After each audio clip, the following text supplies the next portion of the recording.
Would anyone care for a drink? Torme asked, returning from the cockpit. The Atomasker had already plunged into the subspace used for interdimensional travel. Outside the windows, the world had dissolved into an absolute, velvety darkness. Do you have any Venin? Sana asked. Venin was a drink they had first encountered in the undersea city.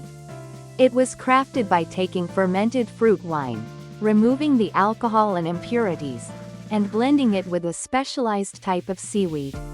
More than the flavor itself, Sana had grown fond of its unique, popping texture.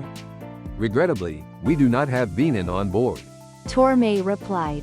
However, I can prepare something quite similar. In that case, I'll have that, please. Sana said.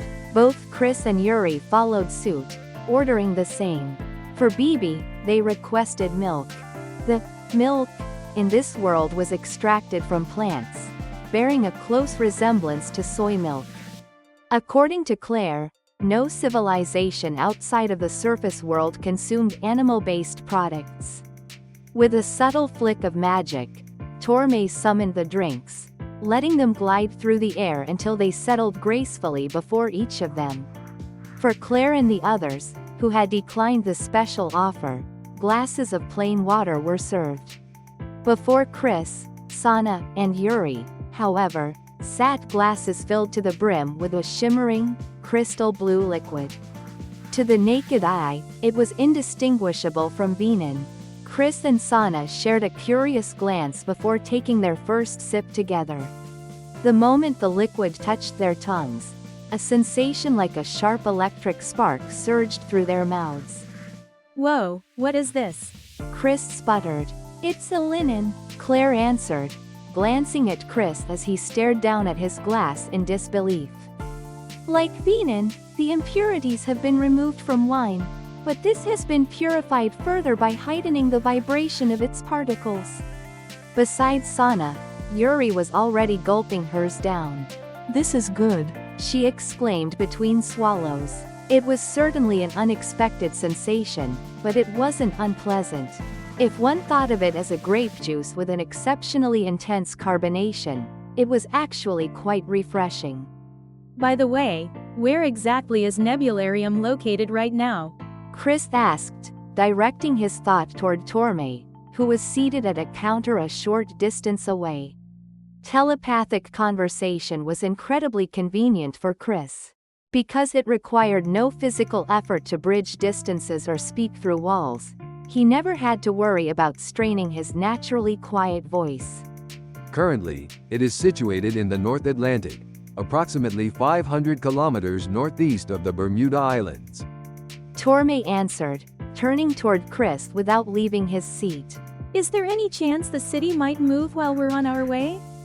Sana interjected from the side. That is highly unlikely. Torme replied. Our approach has already been formally announced to them, after all. Sana nodded, processing this, before pressing further. And when these Haze cities shift, merge, or split, does the central office track every single one of those movements in real time? Yes, of course. Even the smaller ones? Well, let me see. Torme paused momentarily. While we may not monitor every minute detail of the streets themselves, we certainly keep track of whenever a new settlement forms and where it is located. I see. Sana murmured, her gaze dropping as she slipped into a deep, contemplative silence. Is something wrong?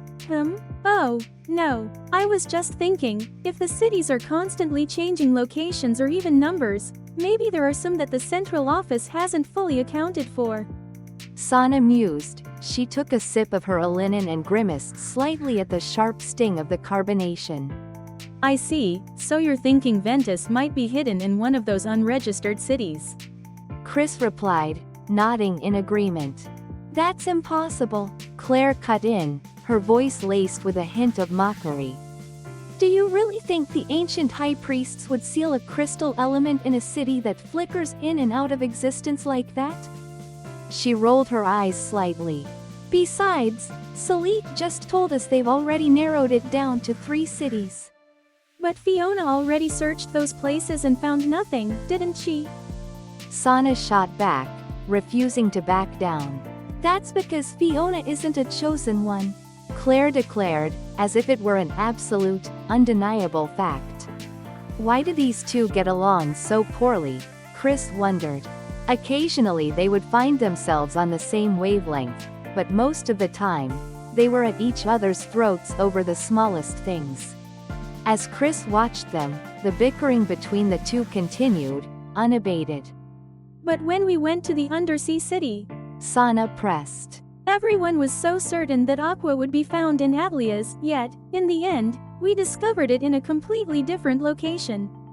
That was only because Martis had been fed false information by Rowan. Claire countered, crossing her arms defensively. Exactly. So how can we be sure that the information we have this time is any more reliable? If you start questioning every little detail like that, we'll never find it. But we're already struggling. Sana shot back, her tone steady but firm. Shouldn't we be questioning everything instead of just swallowing the data whole? Faced with Sana's unyielding logic, Claire turned her head away with a sharp, dismissive scoff.